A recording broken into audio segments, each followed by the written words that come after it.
Bonsoir la famille, donc ce soir on se retrouve pour la vidéo qui m'a probablement été le plus demandée.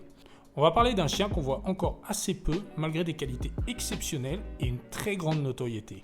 Et ce chien, c'est le Presa Canario. Et on va parler de ça tout de suite, c'est parti.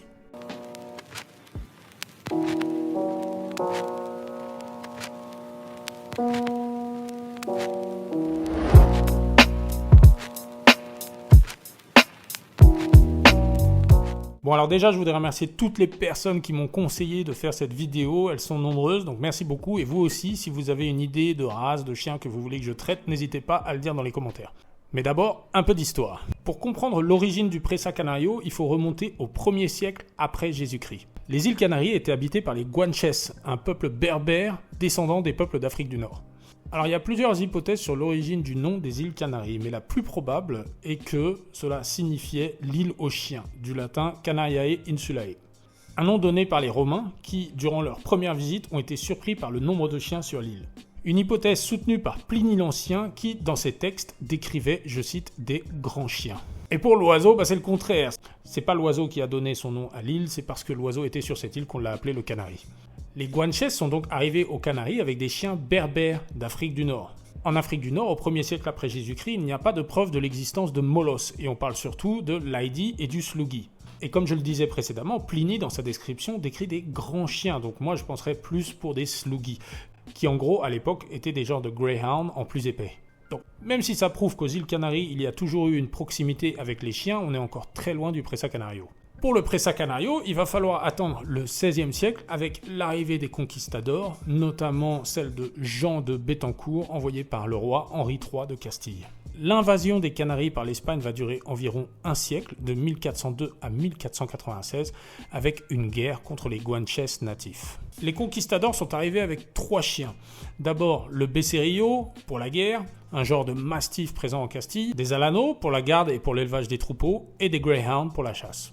Après l'invasion, les mastifs restés sur place ont été utilisés pour la garde des fermes, travailler avec les vaches, d'où son nom Presa qui en espagnol signifie attraper ou proie. Donc ce nom était utilisé soit pour des chiens chasseurs de gros gibier, soit pour les chiens chargés d'attraper les vaches ou les moutons à la ferme, ce qui était le cas pour le Presa Canario, ou comme protection contre les chiens errants. Il y avait énormément de chiens errants à l'époque. Donc, dans les fondations du Presa Canario, on a d'abord le Presa espagnol, un chien au physique assez variable à l'époque, et des Alanos, encore une fois, de l'époque, connus pour leur prise en bouche solide. Il faudra un peu plus tard ajouter l'influence du Bardino Majorero, un chien gardien de moutons, originaire de l'île de Fuerteventura, un chien résistant, très bon gardien et surtout très courageux. Voilà, donc c'est cette combinaison qui a formé la base du Presa Canario. Donc on voit bien que les qualités de garde reviennent souvent et font vraiment partie de la fondation de la race. Ensuite, du 18e au 19e siècle, les Britanniques n'ont pas colonisé les îles Canaries mais ont été très présents avec de nombreux investissements économiques. Et forcément, ils ont aussi importé des races comme le Bulldog anglais, le Bull Terrier, le Staffy ou encore le Pitbull. Ces races fraîchement arrivées ont donc été croisées avec les races locales, surtout pour les combats de chiens, pour lesquels le Presa Canario était beaucoup utilisé.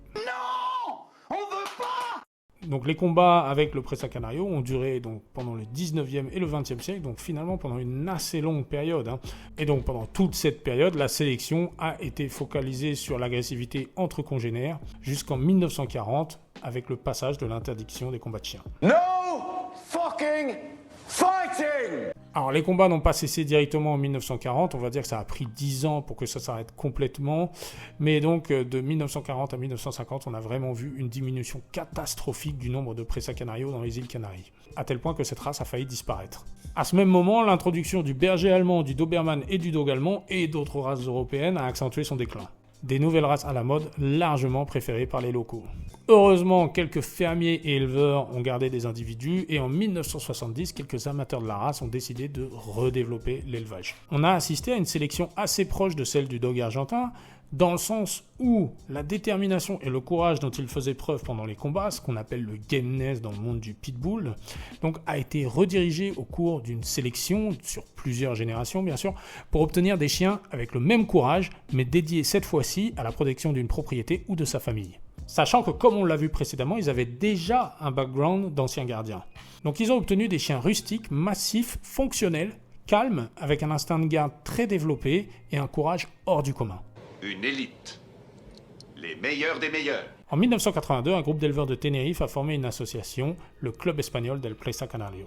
Dans les années 90, certains chiens vont être exportés aux USA, notamment avec Tobin Jackson de Deer Run Kennel à New York et son chien Deer Run Enrico. La FCI a reconnu le Presa Canario en 2001 sous le nom de Dogo Canario. C'est bidon comme nom. Et en 2018, sous l'impulsion du Spanish Kennel, il a retrouvé son nom d'origine, le Presa Canario. En 2001, il a été élu symbole national en Espagne. En 1996, il a été reconnu par la CACE. Et en 2003, il a été reconnu par l'UKC. Donc aujourd'hui, où en est le Presa Canario ? C'est la question que tous les Français se posent. Donc c'est un chien quand même encore assez rare, hein. D'ailleurs, dites-moi dans les commentaires si vous en avez déjà vu un, ou si vous connaissez une personne qui en a un, ou si vous-même vous en avez un, ce serait encore mieux. On a vu quelques élevages dans les médias comme Socal Presa, que Joe Rogan a mentionné dans son podcast. These brindle ones, they look so crazy.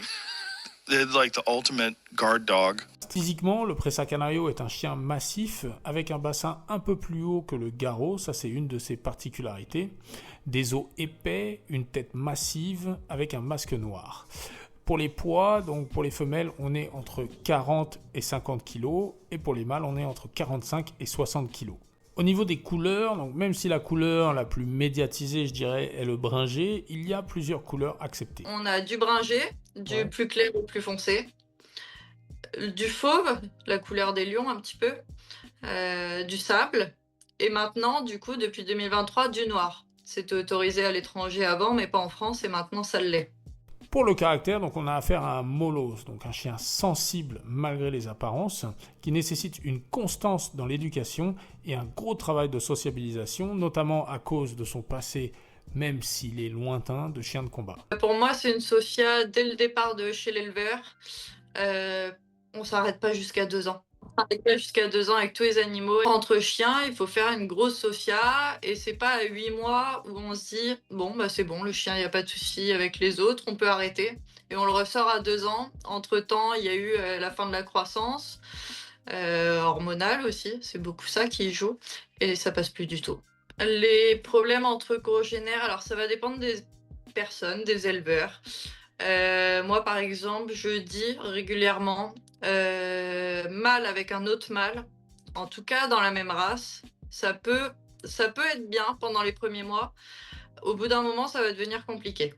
Moi, par exemple, je refuse de vendre un mâle dans une maison où il y a déjà un autre mâle. Encore pire s'il y a aussi une femelle. J'ai accepté une fois parce qu'ils avaient déjà un canario et donc ils connaissaient bien le caractère de leur chien, etc. C'était pas un jeune, c'était un vieux chien déjà. Donc en parlant avec eux, j'ai accepté. Bon, il y a eu quelques recadrages et ça se fait plutôt bien. Après, quand c'est 2 jeunes ensemble, c'est-à-dire à un moment, il va forcément y avoir un conflit.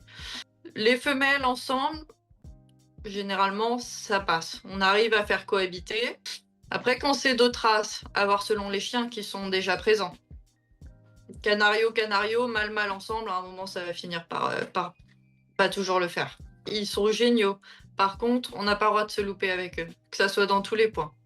Au niveau de l'utilité, le Presa Canario est un chien assez polyvalent. Il y en a pas mal qui sont bien pour du travail. Régulièrement, j'ai des personnes qui sont en gendarmerie ou dans la sécurité qui cherchent ce chien pour travailler. Dans les fermes aussi. Moi, j'en ai une là dans les miennes. Moi, je travaille dans les vaches. J'en ai une dans les miennes qui était super pour ça, pour le troupeau. On arrive à faire un peu de tout avec, hein, que ce soit de l'agility. Ils sont très chasseurs aussi. Faut pas leur en demander trop niveau effort physique, mais on arrive à faire pas mal de choses avec. C'est des bons gardiens. Ils ont un physique qui repousse naturellement. Et en fait, ils changent de comportement en notre absence, quand ils sont tout seuls chez eux. C'est là qu'ils ont vraiment leur instinct de garde qui est présent. Pour donner un exemple, ma plus âgée, je peux avoir n'importe qui vient à la maison, aucun souci, elle fait des câlins à tout le monde, même des gens qu'elle connaît pas. Par contre, les mêmes personnes pourraient venir si on n'est pas à la maison, elle ne les laissera pas rentrer. Donc, au premier abord, quand on n'est pas habitué, on peut se dire ouais, mais en fait, ils sont pas si gardiens que ça, parce qu'en fait, tout se fait en notre absence. En résumé, le Presa Canario est un chien magnifique, extrêmement intéressant, polyvalent, mais qui, comme tous les molosses d'une certaine taille, demandent des personnes avec une certaine expérience ou des personnes prêtes à s'investir dans l'éducation. Le seul petit bémol que je pourrais apporter à cette race, c'est son manque d'homogénéité physique au niveau international. C'est-à-dire qu'en fonction des pays et des lignées, on peut voir quand même des différences entre les chiens. Certains chiens sont très athlétiques, certaines lignées. D'autres sont un peu plus lourds, un peu plus courts sur pattes, plus épais. On voit quand même que les physiques varient. Mais bon, après ça, c'est pas vraiment l'apanage du Presa Canario. On voit ça chez le Rottweiler aussi, on voit ça chez l'Alabai. Enfin, on voit ça dans beaucoup de races. Pour le cas de l'Alabai, donc c'était dû à des vallées isolées dans les montagnes, donc avec des lignées différentes. Et bien pour le Presa Canario, on retrouve un peu une situation similaire avec l'isolation des îles. Donc on avait des lignées différentes, par exemple sur Grande Canaria ou sur Tenerife. Bon, donc je crois que vous commencez à me connaître, donc moi forcément je suis plus attiré par des chiens un peu fonctionnels, donc plus athlétiques. Après c'est ça la beauté de ce chien, hein. C'est un chien qui doit rester massif, mais être capable de courir vite, d'être fonctionnel, voilà. C'est ce qui fait la beauté de ce genre de chien. Enfin, dites-moi vous ce que vous en pensez dans les commentaires. N'hésitez pas à poser des questions aux éleveurs pour être sûr qu'ils ont des lignées qui correspondent à votre style de vie aussi bien physiquement que mentalement. C'est notre responsabilité en tant qu'amateurs de molosses de choisir des chiens qui nous conviennent, de les sociabiliser et de leur donner une éducation. Le Presa Canario est une race encore assez récente, qui n'est pas catégorisée, donc faisons en sorte que ça reste comme ça. Mais si vous n'êtes pas éleveur et que vous voulez faire des portées chez vous, rien ne vous en empêche.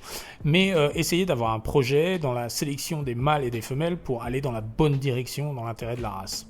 Donc je voudrais vraiment dire un grand merci à Swami Humbert donc, qui a participé à cette vidéo. Elle dirige l'élevage La Fleur des îles Canaries au nord de Bordeaux. Donc si vous avez besoin de renseignements, je vous mets son contact dans la description.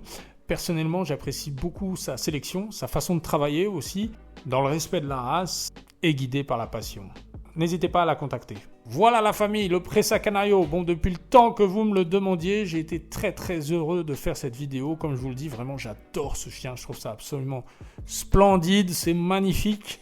La taille, pour moi, c'est vraiment la taille parfaite, pas trop grand, pas trop petit, massif, impressionnant. Et regardez, voilà, des qualités de chien de garde. C'est un chien très polyvalent. C'est un chien avec lequel on peut travailler, on peut faire des choses. Donc c'est vraiment un chien super. En plus, c'est rustique, c'est solide. Non, vraiment, je suis fan du Presa Canario. Donc dites-moi, comme d'habitude, les propriétaires de Presa Canario, s'il vous plaît, témoignez, dites-nous ce que vous en pensez, dites-nous comment est votre chien, on veut savoir, moi je lis tous les commentaires. Dites-moi ce que vous pensez aussi pour ceux qui n'ont pas de Presa Canario, dites-moi aussi ce que vous pensez de ce chien.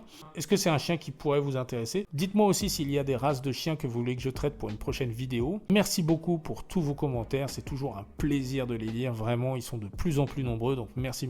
C'est grâce à vous que cette chaîne progresse. N'oubliez pas de liker, de vous abonner si ce n'est pas encore fait, de partager cette vidéo, c'est très important. Et je vous dis à bientôt. Ciao!